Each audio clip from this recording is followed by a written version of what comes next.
আসসালামু আলাইকুম আরহামতুল্লাহ। আশা করি সবাই ভালো আছেন। এই ভিডিওতে আমি আপনার সাথে খুবই গুরুত্বপূর্ণ একটা টপিক, ফেসবুক অ্যাড নিয়ে যারা কাজ করবেন তাদেরকে তো জানতেই হবে, সেটা হচ্ছে ফেসবুক পিক্সেল। তো এই ফেসবুক পিক্সেল নিয়ে আমরা কথা বলবো। তো সর্বপ্রথম ফেসবুক পিক্সেল কি, এটা যদি আপনি গুগল লিখে সার্চ করেন তাহলে দেখবেন যে এখানে আমি যদি সার্চ করি হোয়াট ইজ ফেসবুক পিক্সেল, ওকে, এখানে দেখেন about meta pixel, the pixel, what it is, how it is, আপনি যে কোনো একটাতে ক্লিক করুন। ঠিক আছে, আমি তো বাংলাতে এক্সপ্লেন করবোই অ্যাবাউট মেটা পিক্সেল। তাহলে এখানে দেখেন তারা বলতেছে মেটা পিক্সেল যে পিস অফ কোড, একটা হচ্ছে তারা কোডের কথা বলতেছে, দ্যাট পুট ইউর ওয়েবসাইট, যা আপনার ওয়েবসাইটে পুট পুট করা হবে, that allows to measure the effectiveness of advertising understanding action people on take our website. খুবই সহজ কথা।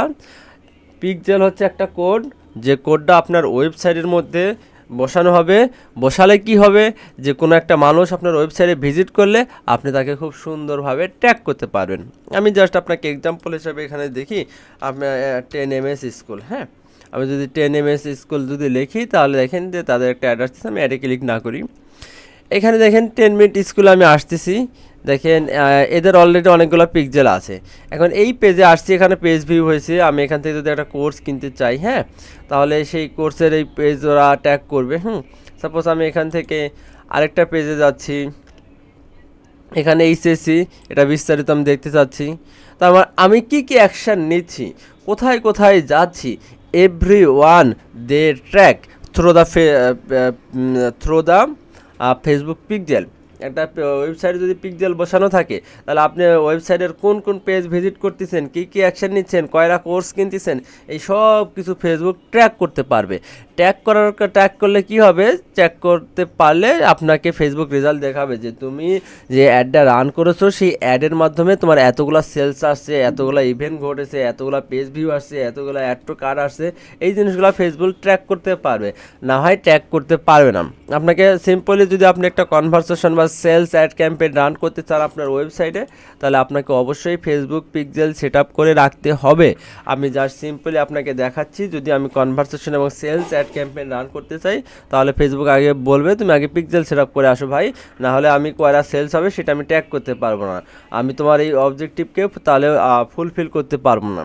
তার মানে ফেসবুক পিক্সেল সেট আপ ছাড়া কোনো অ্যাডই রান করতে দেবে না। আমি জাস্ট এখান থেকে আপনাকে সিম্পলি দেখাচ্ছি, আমি এখান থেকে একটা কনভারসেশন ক্যাম্পেইন রান করার ট্রাই করবো, এখানে সেলস দিয়ে আমি এখানে কনভারসেশনে অ্যাড রান করবো। ওকে, কন্টিনিউ করতেছি। এরপরে ম্যানুয়াল সেট আপে যাচ্ছি। ম্যানুয়াল সেট আপের পরে যদি না থাকে, পিক্সেল সেট আপ না থাকে, তাহলে কোনো আমরা সেলস করতে পারবো না। এখানে সুন্দরভাবে দেখাচ্ছে যে ওয়েবসাইটের মাধ্যমে এইখানে অলরেডি একটা পিক্সেল আছে, ঠিক আছে, একাডেমি। এই পিক্সেল বাদে এই পিক্সেল আছে বিধায় আমরা এখানে অ্যাড রান করতে পারতেছি। যদি এই পিক্সেল না থাকতো তাহলে অ্যাড রান করতে পারতাম না।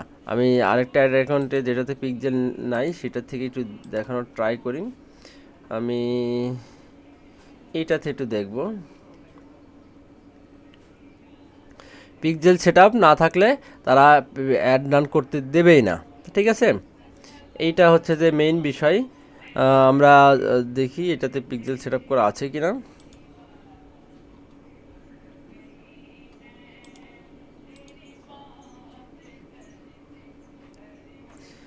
চলে এসেছি 2 নম্বরে, আমরা অ্যাডসেটে গেলেই দেখবো যে পিক্সেল আছে কিনা।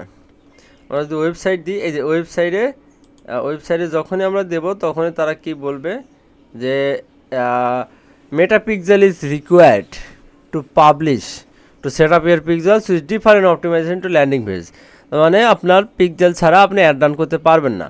তাহলে পিক্সেল সম্পর্কে আপনার ইন্ট্রোডাকশনটি ধারণা হয়ে গেল। আপনি যদি একটা ওয়েবসাইটে কোন কোন পেজ ভিজিট করতেছেন, কেমন পেজ ভিজিট করতেছেন, এই সব কিছু ট্যাগ করবে কি ফেসবুক আপনাকে ট্যাগ করবে।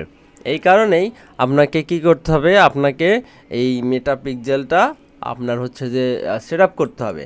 তো এই সেট আপগুলো দেখবো আমরা আস্তে আস্তে নেক্সট ভিডিওতে। তো ফেসবুক পিক্সেল কি এটা সম্পর্কে আপনার ধারণা পেয়ে গেছেন।